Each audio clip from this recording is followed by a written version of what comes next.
ಸುದೀಪ ಧ್ಯಾನ ಮಾಡ್ತಿದ್ದ ಬೆಳಗ್ಗೆನೆ. Guys welcome to the my mini vlog. ಇವತ್ತೇನಪ್ಪ ಅಂದರೆ ನನಗೆ ಎಕ್ಸಾಮ್ ಇರೋದ್ರಿಂದ ನಾನು ಬೆಳಗ್ಗೆ 3 ಗಂಟೆಗೆ ಎದ್ದು ಓದ್ಕೊಂತಿದ್ದೆ. ನನ್ನ ಜೊತೆ ಸುದೀಪ್ ಅಣ್ಣನ ಎದ್ದು ಓದ್ಕೊಳಕ್ಕೆ ಕುಂತಿದ್ದ. ಆದರೆ ಅವನು ಒಂದು 20 ನಿಮಿಷ ಆದಮೇಲೆ ಹಂಗೆ ಮಲ್ಕೊಂಬಿಟ್ಟ.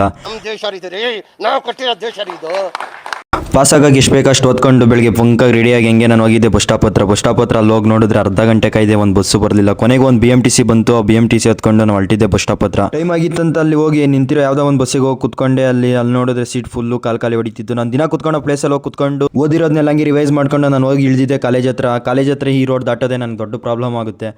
ಆಮೇಲೆ ಹಿಂಗೆ ರೋಡ್ ದಾಟ್ಕೊಂಡು ನಾವು ಹೋಗಿ ನಡ್ಕೊಂಡು ಹೋಗ್ಬೇಕಾದ್ರೆ ನಮ್ಮ ಹುಡುಗರು ಸಿಕ್ಕಿದ್ರು. ಹೋದೆ ಆ ಹುಡುಗನ್ನ ಇಲ್ಲೇ ಕುತ್ಕೋ ಗಾಡೀಲಿ ಅಂತಂದ್ರು. ಗಾಡೀಲಿ ಕುತ್ಕೊಂಡು ಒಳಗಡೆ ಕ್ಯಾಂಪಸ್ ಹತ್ರ ಒಳಗಡೆ ಹೋದೆ. ಈ ಕಳ್ಳನ ಮಗ ತನುಜ್ ಬೆಳಗ್ಗೆ 7 ಗಂಟೆಗೆ ಬಂದು ಕುತ್ಕೊಂಡು ಓದ್ಕೊಂಡು ಕುಂತಿದ್ದ. ಆದರೆ ಇವನು ಓದ್ತಿರ್ಲಿಲ್ಲ. ಹುಡುಗಿ ಸೈಟ್ ಹೊಡ್ಕೊಂಡು ಕುತ್ಕೊಂಡಿರ್ತಾನೆ ಇದೇ ಜಾಗದಲ್ಲಿ. ಇವನು ಹಂಗೆ ಹುಡುಗಿನ ನೋಡ್ಕೊಂಡು ಇದರಲ್ಲಿ ಯಾವುದೇದೋ ಕ್ವಶನ್ ಓದ್ತಿದ್ದ. ನಮ್ಮ ಹುಡುಗ ತೋರಿಸ್ತಿದ್ದು ಯಾವುದೇ ಓದ್ಬೇಕಂತ. ಹಂಗೆ ಅವನು ಪಾಸ್ ಆಗಕ್ಕೆ ಎಷ್ಟು ಬೇಕಷ್ಟು ಓದ್ಕೊಂಡು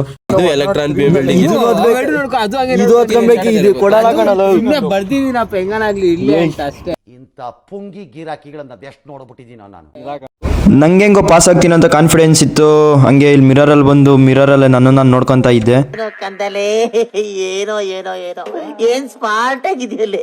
ಹೆಂಗೋ ಎಕ್ಸಾಮ್ನ ಮುಗಿಸ್ಕೊಂಡು ವಾಪಸ್ ಆಗ್ತಿದ್ವಿ. ನನ್ನ ಫ್ರೆಂಡ್ ಅದೇಶ್ನಳ್ಳಿ ಗೇಟ್ ಹತ್ರ ಬಿಟ್ಟ. ಅರ್ಧೇಶ್ನಳ್ಳಿ ಗೇಟಿಂದ ಇನ್ನೊಂದು BMTC ಎತ್ಕೊಂಡು ಬಂದು ಇಳಿದಿದ್ದೆ ದೊಡ್ಡಬಳ್ಳಾಪುರ ಬಸ್ ಸ್ಟ್ಯಾಂಡಲ್ಲಿ. ಹಂಗೆ ಮಧ್ಯಾಹ್ನ ಮಲ್ಕೊಂಡು ಎದೊಳ್ತೀನಿ. ನಾಳೆ ನೈಟ್ ಆಗೋಗಿತ್ತು. ಇವತ್ತಿನಿಂದ ಇಷ್ಟ ಆಗಿರುತ್ತೆ ಫ್ರೆಂಡ್ಸ್. ಫಾಲೋ ಮಾಡ್ಕೊಂಡು ಲೈಕ್ ಮಾಡಿ ಸಪೋರ್ಟ್ ಮಾಡಿ ಫ್ರೆಂಡ್ಸ್. ಜಾಸ್ತಿ ಕಷ್ಟ ಬಿದ್ದು ಮಾಡ್ತಾ ಇದ್ದೀನಿ. ಎಲ್ಲರೂ ಲೈಕ್ ಮಾಡ್ಕೊಳ್ರಿ, ಫಾಲೋ ಮಾಡ್ಕೊಳ್ರಿ ಫ್ರೆಂಡ್ಸ್.